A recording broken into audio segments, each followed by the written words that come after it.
What's up guys, GB here, got another replay for you, and a little lag right there, but it's all good. So yeah, let's get started. I'm spawning here as the red Terran in the bottom left hand corner, as Neo Geo, and my opponent is going to be the blue Terran. His name is Too Smart, so he is too smart for his opponent, too smart for me, and that is how that goes. And we are playing on a map that I do not remember the name to, so I will look that up for you later and put it somewhere on the YouTube thing. And we're going to start off by putting up a supply depot right here. And yeah, pretty standard opening by me as always. My opponent choosing not to go for the wall in and building his supply depot right here, and he'll just lower that so his mining to his refinery is no worse off than it should be. And just because for the beginning part it's kind of slow, I'm just going to times it by 2 real quick, because you guys don't want to hear me talk about useless stuff. That doesn't matter. Like me scouting all the way up here with this SCV, which is totally in the complete opposite direction of my opponent. So we're not going to pay attention to that SCV, because he's going in the complete opposite way. And yeah, finally going to be completing my wall, getting some barracks up. And my opponent, did he get that gas? Yeah, see, he got that gas, just throws a supply depot, and he'll be able to mine just fine right there. So, getting his orbital command, too smart for me, but I am getting my gas now, so I'm getting my orbital command, so not too far behind, producing some marines. Yeah, that's what Terran does, they produce marines. Throwing my barracks down over here just in case he scans right here. Hopefully he can't see it. I guess I probably should have put it like over here somewhere, but it's all gravy. Slipping on my macro, micro, whatever. Trying to call down these mules when I can, just so I can get some faster money. So SCV's kind of just chilling at the Zalmaga watchtower, because that's what cool SCVs do. Throwing down another barracks and a factory, so it looks like he'll be getting both organic and mech units. So yeah, if we look at the units, got about the same number of SCVs, same number of Marines and Mules, so nothing too different going on. Both of those playing pretty standard, and it looks like he's going to do the old switcheroo right here. Lift up the barracks that has a tech lab on it, and then just put the factory right there. That way he doesn't have to waste time building another tech lab for his factory. But choosing not to get the combat shield upgrade, going to use that to get siege tanks right away. And putting a bunker right here to guard this ramp, because it's kind of a wide ramp right here, and he didn't wall off right here, so he's just going to put some static defense right here and hope it holds it off. I, on the other hand, have chosen to get that combat shield upgrade, and I have 4 racks, all producing marines, and looks like there's going to be a little push out right here. And finally getting my tech lab up, continuing to produce minerals and supply depots, so pretty standard play. And yeah, trying to keep my minerals down, trying to produce as much as I can, as fast as I can. And not much going on right here. One marine gets taken out. I see this bunker. No, I can't push up. So I'm just going to pull us back. No point in wasting these marines, especially now that they have their combat shield, so they can be that much more useful to me. And he's going to continue producing marines with that combat shield, but he does have 2 siege tanks, and he has siege mode done already. And looks like my siege mode is just about to finish, but I only have 2 siege tanks, while he has 3. So he's got a 1 siege tank lead on me, but I have just as many SCVs, and I have 6 more marines. So if you look at the production, or the units tab, I have more units than he does, even though he has more supply than I do. So doing a good job. Too smart not to get himself supply block, leaving some units at these Zelnaga watchtowers just in case I try and sneak in there.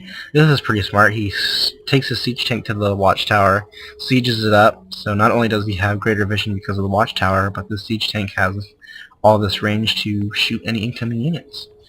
But that's pretty good. So he decides to get an orbital command in his base and just lift it up to his natural, and that's good because he's got all this stacked defense right here. He's got the bunker and these siege tanks on the low ground and the high ground.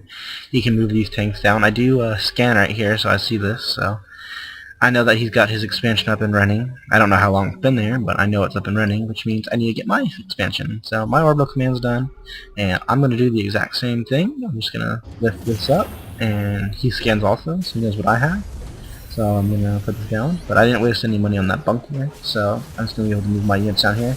And while that was happening, I did get a starport and was able to get out some medevacs, which is always good, especially for these Marines. So even if they take damage, I will be able to heal them up with these, and I can even do some cool drops or something like that. And setting these tanks up in a concave, so just nothing can get in here. Like if he tries to sneak some Hellions around here, I will have a good Terran turtle wall of siege tanks right here. So if we look at the units tab, he now has 5. Slow down. Slow down. Looks like some Marines try and push up the ramp, but they see that I've got this siege tank. And I'm trying to hide my Marines so he doesn't see those. So I'm hoping he just comes up here with some siege tanks. But he's just going to leave these units out here and leave these units over here. And he's got some units over here. So his army is a little bit bigger than mine, but he's got everything kind of spread out. And yeah, he's gonna be getting that. Oh, that's how he's been doing it. He hasn't been using his energy on mules. He's been supply dropping on these supply depots. So that's good in the sense that you don't have to waste time building supply depots. But that's all energy that could be used putting towards mule. And when these supply depots do go down, you lose 2 supply depots worth. So you could get supply blocked. So it could be good, could be bad, especially doing it up here. Like this is a really vulnerable supply depot. But choosing to use his energy for that and not using the mules. I prefer using mules. But little discrepancy here. He's a couple units ahead of me, and he finally caught up in Marine count. He's actually ahead of me. But I do have the medevacs and more SC, or he's got actually more SCs than me too. So yeah, he was way ahead of me. And I'm going to load up some Marines here, because I'm going to do a little drop. No. Unsieging these siege tanks, so I'm going to push out. So I've got units on these and units right here. And my siege tanks or Marines are not upgraded, while he has 1 attack. So I'm going to push into this, and he's going to get a few good shot calls with my siege tanks. So I'm going to drop these Marines onto the top of the siege tanks so they can't attack me. So that's pretty smart, because siege tanks can't attack right in front of them. And yeah, so I think I came out on top there. Yeah, I've got more units now. And so now I'm going to go on the offensive and push out. And he's still got these units right here, so he's got a nice little Terran concave.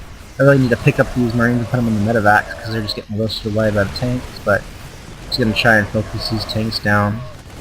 He's not really microing his tanks either, so those are going to go down. So yeah, pretty evenly matched fight right there. Looks like we're still about where we were when we started, although I have more production buildings, so I am able to produce more things than he is, even though it looks like he's producing more, but 4 of those are upgrades. And what is this, you might ask? That's right, Battle Cruiser is operational. While all that was going on, I didn't want you guys to see because I wanted it to be surprised. But that's right, I did it. I got the Battle Cruisers. So I load up what units I have left from that fight into my medevacs. And I'm just going to hide him down here, and he doesn't know that I have this, but he looks like he's going to start putting missile turrets down here. But before that could happen, I'm going to put these medevacs up onto his main base. And that's right, here comes the drop. And I'm going to siege up these tanks, and I'm going to have a excellent view of his base.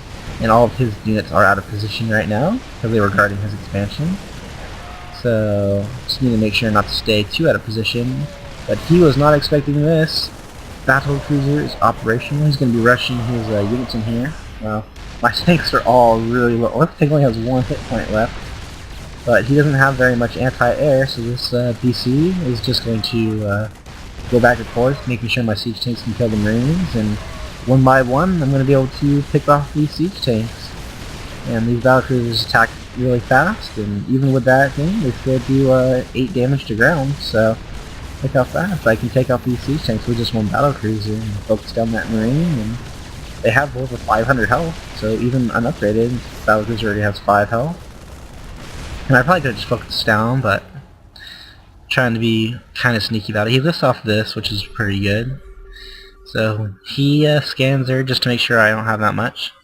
But yeah, he's got 2-1 upgrades, so he's actually upgraded me. I only have 1 defense on this and nothing on these, but I do have the tech advantage that I teched up to battle cruisers.